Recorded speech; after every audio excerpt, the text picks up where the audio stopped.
Salam kerahiman. Hari ini 28 Maret kita akan baca dari 1399, 1426, dan 1432.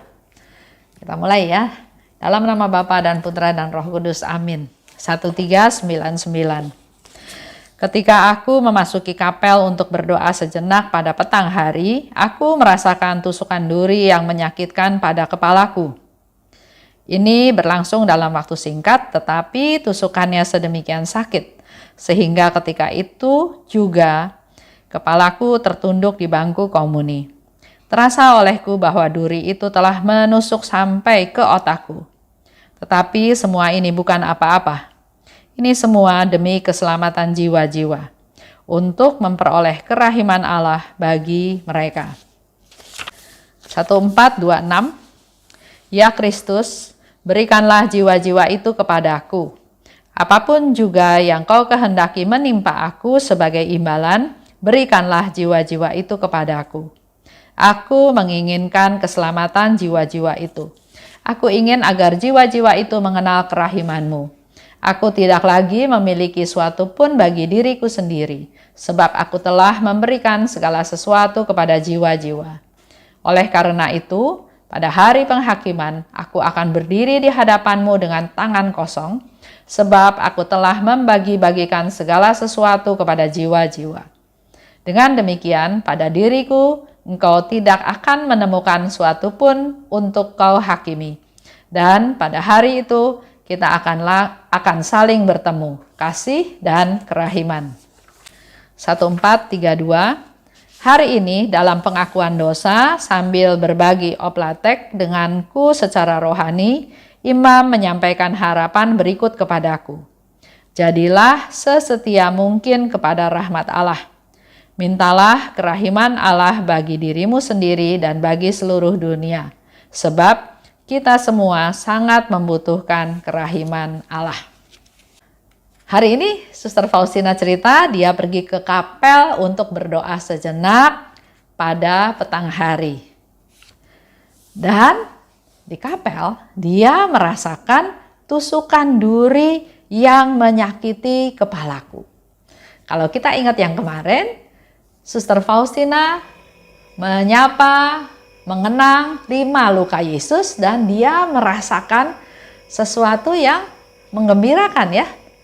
Kalau hari ini justru dia merasakan penderitaan, merasakan tusukan duri yang menyakiti kepalaku. Jadi untuk mengenang, merasakan kerahiman Tuhan, untuk mengenang sengsaranya Tuhan, bisa terjadi kapan aja. Nggak harus jam 3 ya, walaupun memang Yesus katakan pada jam 3 petang, renungkanlah sengsaraku. Tapi di sini Suster Faustina alami di sore hari, dia datang ke kapel dan dia merasakan penderitaan tersebut. Dan semua itu disebabkan oleh rahmat Tuhan yang luar biasa. Tuhan bisa memberikan rahmat kepada kita, rahmat yang istimewa, kapan saja, tanpa waktu-waktu tertentu. Dikatakan lebih lanjut oleh Suster Faustina, hal itu berlangsung singkat. Artinya duri menusuk kepalanya yang begitu sakit dia rasakan, hal itu berlangsung singkat. Tapi tusukannya sedemikian sakit, dia sungguh-sungguh merasakan kesakitan. Bahkan sampai dia katakan kepalaku tertunduk di bangku komuni. Dia selalu berusaha untuk tidak menunjukkan penderitaannya pada orang lain. Di dalam diary juga disebutkan oleh Suster Faustina, dia nggak mau ada orang lain tahu betapa dia menderita. Bahkan kalau bisa penderitaan dia juga nggak mau diketahui oleh Yesus ya. Itu yang dikatakan oleh Suster Faustina. Tapi begitu sakitnya duri itu menusuk kepalanya sampai dia tertunduk di bangku komuni. Udah nggak tahan lagi sakitnya. Duri itu telah menusuk sampai ke otakku. Kita bayangkan ya, Suster Faustina katakan duri itu telah menusuk sampai ke otakku.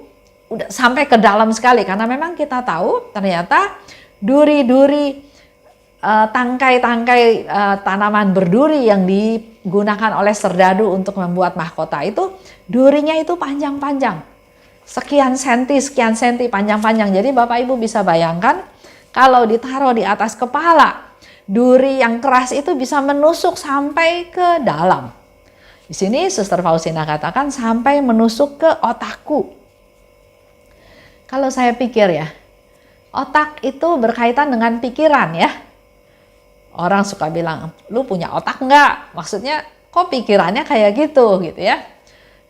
Jadi kalau kesakitannya yang dirasakan oleh Suster Faustina sampai ke otak, saya berpikir secara pikiran dia bisa bereaksi. Untuk apa saya menderita seperti ini? Kenapa saya harus menderita seperti ini? Atau ya sudah cepat-cepat bangun, atau nggak usah ke kapel lagi supaya nggak merasakan penderitaan tersebut. Bisa reaksinya adalah mau menghindar, bisa udah cepet-cepet aja doanya supaya nggak merasa sakit terus. Tapi dia tidak dipengaruhi oleh pikirannya. Yang dia lakukan malah dia melawan pikirannya dalam tanda kutip, sampai Suster Faustina katakan ini bukan apa-apa. Jadi segala penderitaan, segala sakit yang dia rasakan, yang dia derita, dia lawan dengan satu kata-kata, ini bukan apa-apa.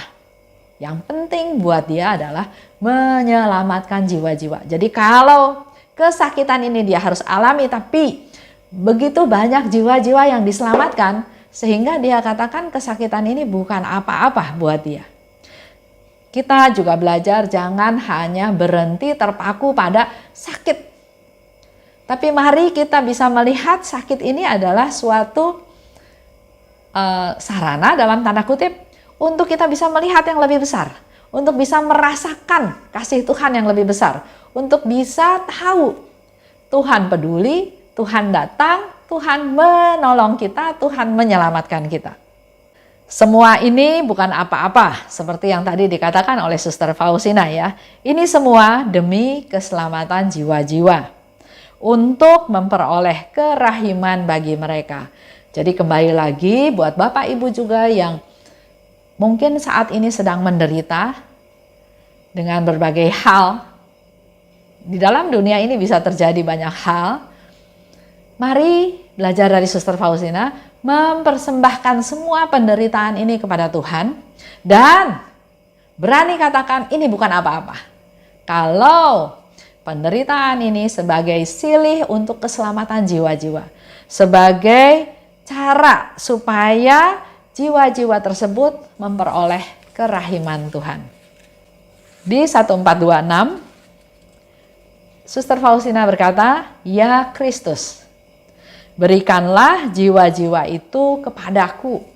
Suster Faustina minta kepada Yesus supaya Yesus memberikan jiwa-jiwa itu kepadanya. Nah, beda dengan kita barangkali ya. Kita nggak mau bergaul dengan mereka yang sedang susah. Seperti yang sering saya katakan, ada istilah jangan bergaul sama orang sial, nanti ke bawah sial. Jangan bergaul dengan orang susah, nanti ke bawah susah. Di dalam kerahiman, kita nggak ikut gaya dunia. Di dalam kerahiman justru kita harus peduli pada orang-orang yang membutuhkan perhatian kita. Bahkan di sini Suster Faustina bilang pada Yesus, berikanlah jiwa-jiwa kepadaku. Dan apapun yang kau kehendaki menimpa aku. Jadi Suster Faustina nggak peduli apa yang akan menimpa dia, tapi dia minta imbalan. Oke, Tuhan lakukan apa yang kau kehendaki terhadap diriku, tapi sebagai imbalan berikanlah jiwa-jiwa itu kepadaku.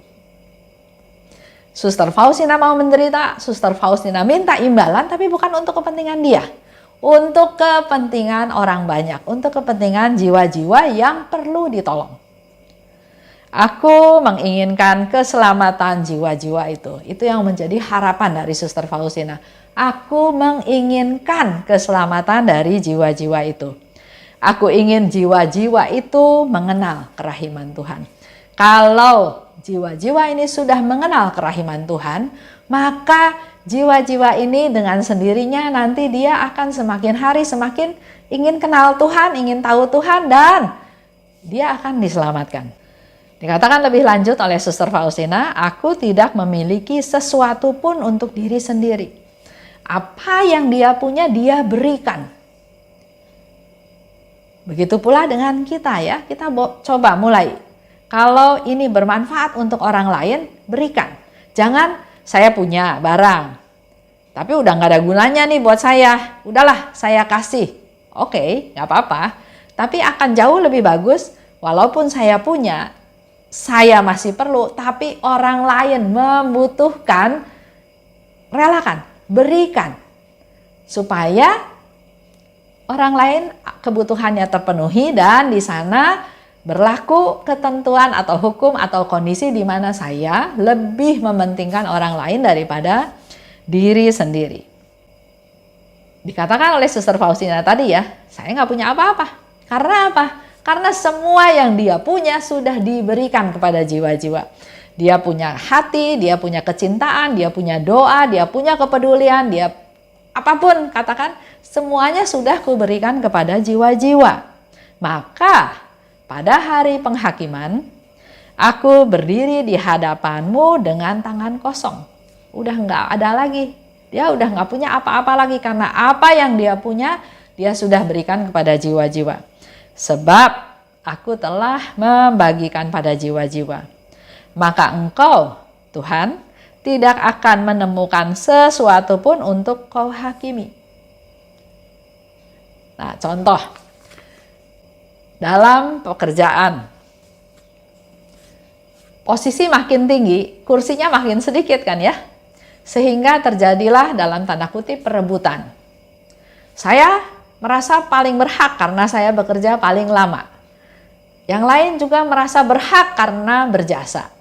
Ada lagi orang lain merasa berhak bahwa karena dia masih saudara.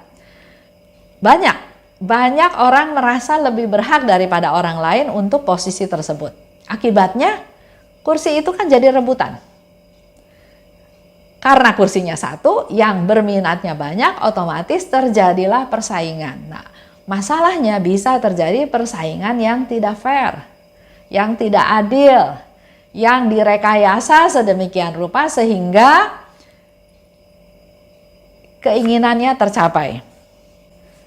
Begitu pula dengan, tadi bicara posisi, pekerjaan di kantor. Begitu pula dengan kekayaan, harta. Kita bekerja, apakah bekerja dengan tulus? Atau wah mumpung orang ini nggak tahu harga barang, saya mahalin aja sekali gebuk misalnya. Atau ada orang yang jualannya dengan cara hit and run.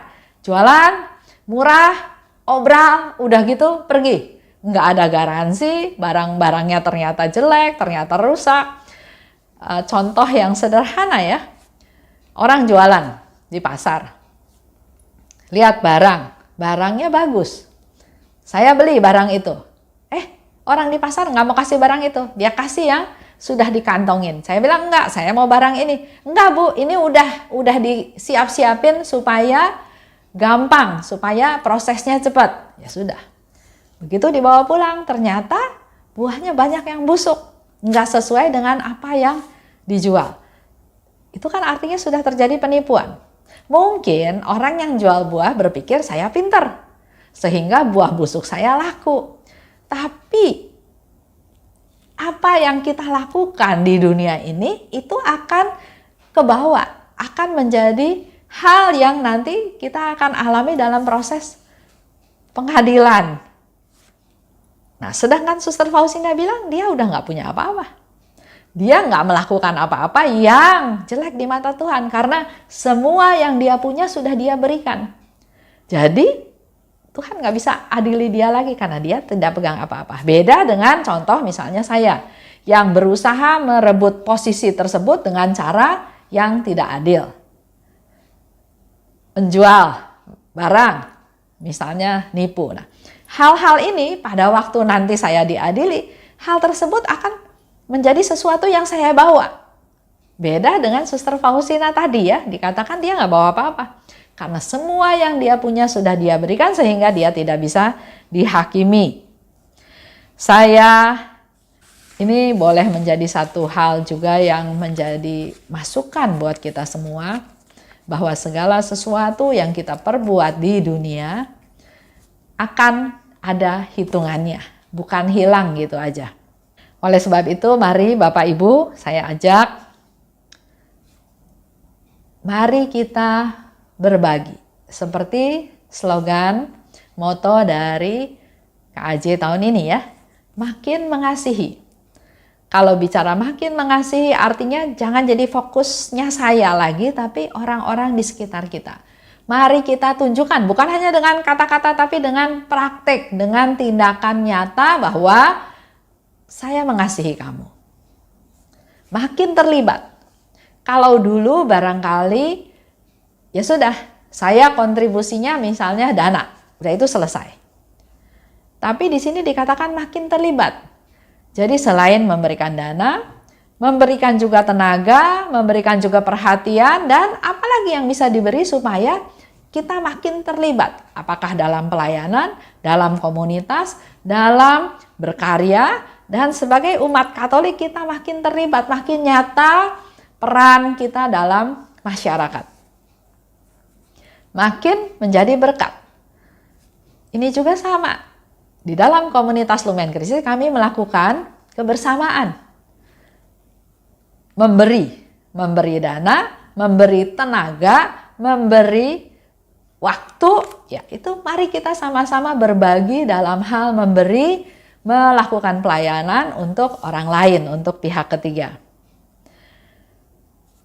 Berikan apa yang bermanfaat buat orang itu, bukan yang saya udah nggak mau pakai.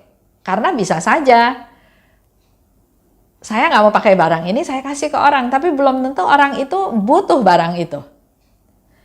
Jadi kalau kita berbagi pun, kita memberi pun, berilah yang memang mereka butuhkan, bukan yang saya nggak mau. Waktu Prapaskah ini menjadi waktu untuk kita lebih peduli, untuk kebersamaan, untuk kesempatan untuk berbagi.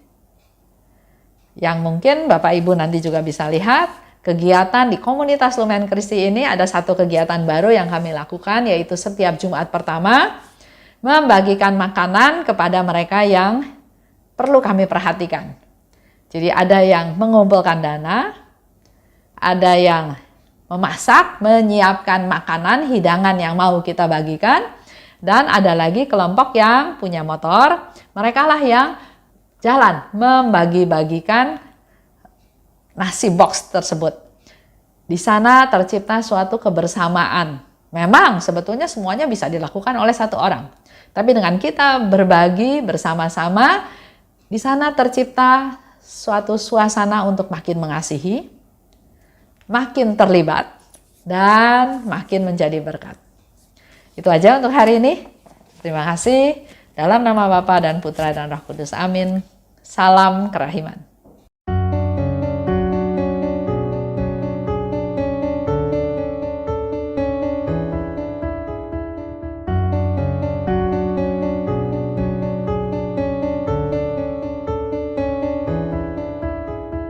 Mengapa engkau membiarkan banyak dosa dan kejahatan?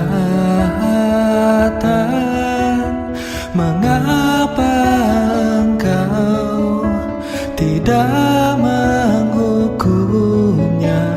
Ternyata engkau masih memberi kesempatan. Dia memperpanjang masa kerahiman. Celakalah mereka yang tak menyadari. Tulis dan wartakan kerahimannya. Mohon rahmat bagi mereka yang berdosa. Ya Yesus, terima kasih atas semua kesempatan yang Engkau beri. Ya Yesus, ampunilah atas semua dosa yang terjadi.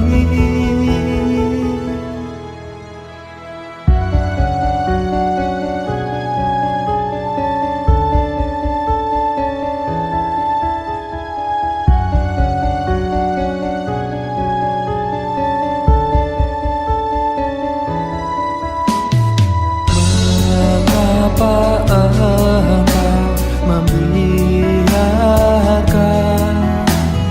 banyak dosa dan kejahatan? Mengapa Engkau tidak menghukumnya? Ternyata Engkau masih memberi kesempatan. Dia memperpanjang masa kerahiman. Celakalah mereka yang tak menyadari. Tulis dan wartakan kerahimannya. Mohon rahmat bagi mereka yang berdosa. Ya Yesus, terima kasih atas semua kesempatan yang Engkau beri. Ya Yesus,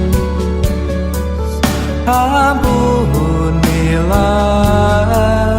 atas semua dosa yang terjadi. Ya Yesus, terima kasih atas semua kesempatan yang Engkau beri. Ya Yesus, ampunilah atas semua dosa yang terjadi.